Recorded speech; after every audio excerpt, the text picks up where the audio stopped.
up some barbecue for you. T-Roy's chilling in the backyard grilling, showing you that you can cook it too. Always with a beer or whiskey, but he cooks responsibly.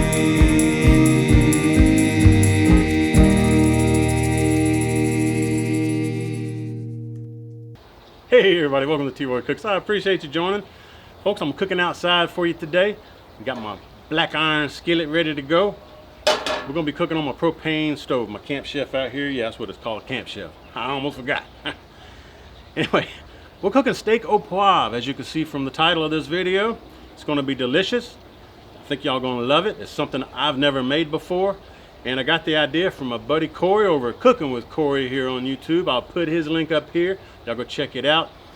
Basically, I asked if I could do one of his cooks, and he said, by all means, go for it. So folks, that's what I got. Kory did one of these steak au poivres on his channel about a month and a half or so ago, and I thought I would give it a shot. So the inspiration's from Cooking with Kory. Y'all go check him out. Let's get to it. Let's put these ingredients together, show you what goes in it. So we got this real nice prime filet mignon. Looks really nice. Now what we need to do is put some kosher salt on it. There you go. I'm just gonna put some on the plate right here and get that side there. Put a little bit more on the plate, and we can just roll it on there, just like that. Coat all the sides with it, just like that. Now we're going with the pepper. All right, now we got this pepper here. Y'all can see how fine I've got it. Still some coarseness to it. Put that in your plate or whatever you decide that you're gonna coat your steak on. Press it down real good, folks. All sides.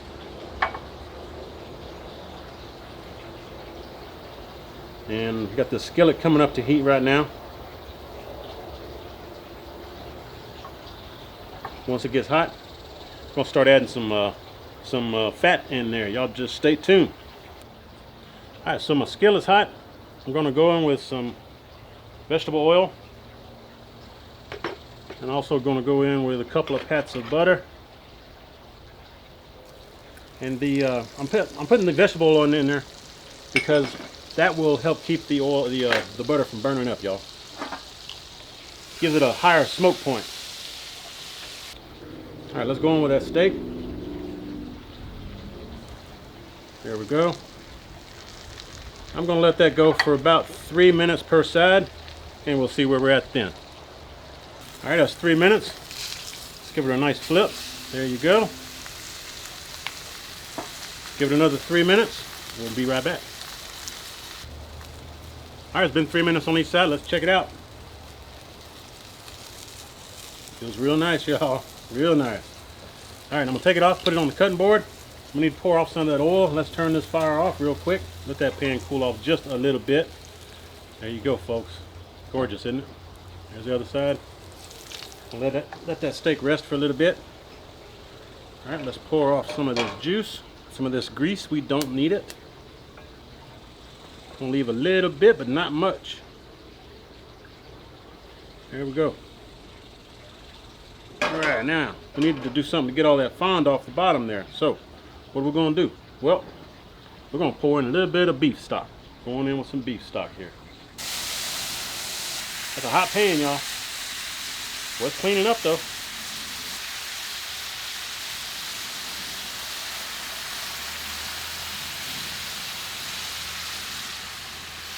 Let it cool off a minute, y'all.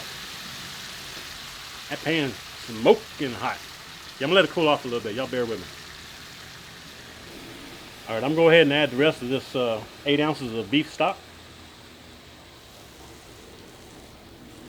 All right, make sure you get all the crusties off the bottom of the skillet.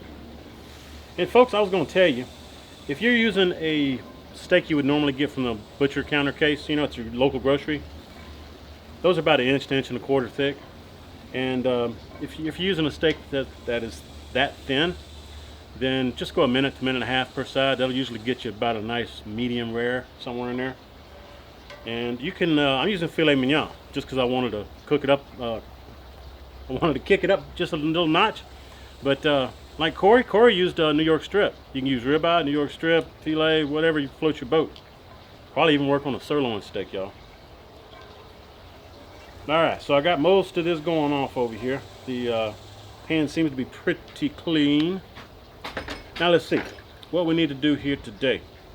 Well, let's throw some brandy in there.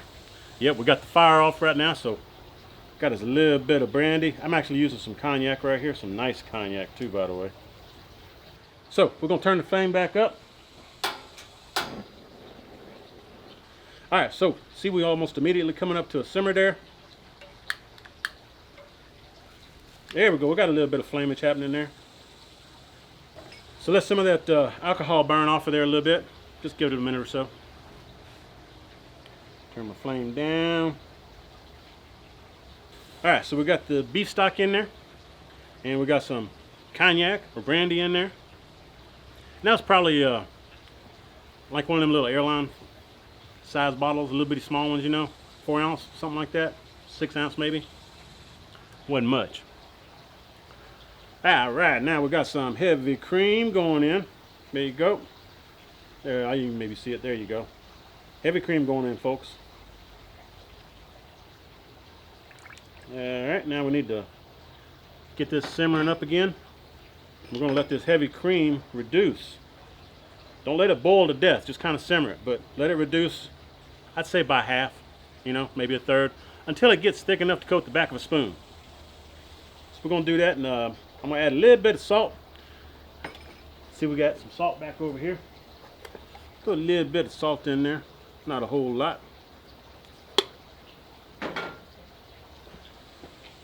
We'll catch y'all back shortly when it's thick enough to be on the back of a spoon. All right, folks, I just remembered, Kory added some rosemary to this, so that's what we're gonna do too. And folks, this will boil over on you, so watch it. Don't have the flame up too high. I'm kind of playing with it on this propane burner here, but we getting there. Boy, that rosemary smells good. Be back shortly. All right, it's been about 5 minutes. This is reduced by at least half. So at this point, I'm gonna take this rosemary out of here. Just lay that on the side. And some of the rosemary busted up and fell in there, that's fine. But that's what you're looking for, folks, right there. See how tight that tightened up? There we go. Now, here at the last minute, fire's still on, just simmering. I'm gonna throw in another little dab of butter, another tablespoon basically. All right. Stir that into your sauce. It's gonna tighten it up, make it a little glossy, and it's also gonna add a nice rich flavor to it. So at this point, we'll turn the fire off. Just let that sauce cool off just a little bit. I think I'm gonna go inside and show you cutting this steak up. And then we'll show you a plate of it and give it a taste. Stay tuned.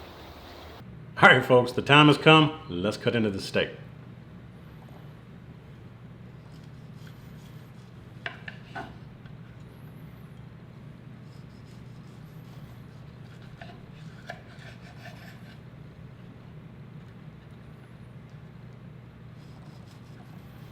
There you go, folks.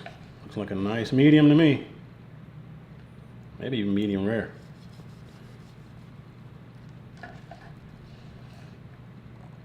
Yeah, that's a medium rare right there, bro.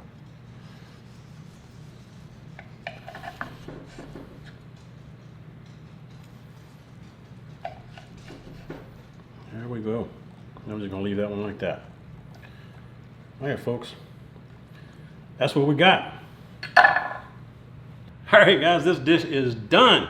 Oh man, I'll tell you what. I'll see if I can put a picture in the video right here for you, so you can see a picture of it. But this is jamming, y'all.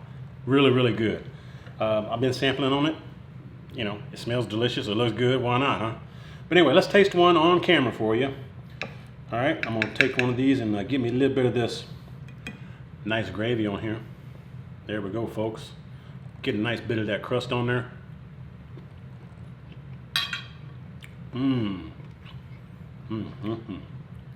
Holy cow.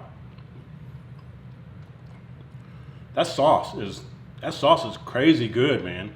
It's like the butter was browned a little bit, so you get a little nutty flavor, and then it It's rich. It's got a deep, rich flavor to it. Oh God, that is good. And that crust on this steak is excellent too. It's kind of reminds me of bark on a brisket, but I was expecting more pepper flavor than it has, you know, but to each their own, I guess. I got to get me some of these mashed taters. It's got that Boursin cheese in there along with some of this gravy. Oh yeah.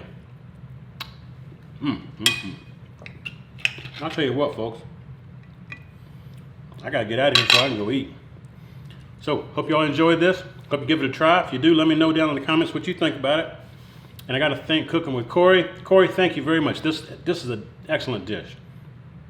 I'm very happy that I did this dish. And thanks for the inspiration by you doing it on your channel. Cooking with Kory's up here in the corner. Hope y'all go check them out and show him some love. Tell him old T-Roy sent you. If y'all like this, give me some thumbs up. I hope you share the video. And when you do, please tell all your friends. T-Roy cooks responsibly. Cheers, everybody. Oh, God. That's good.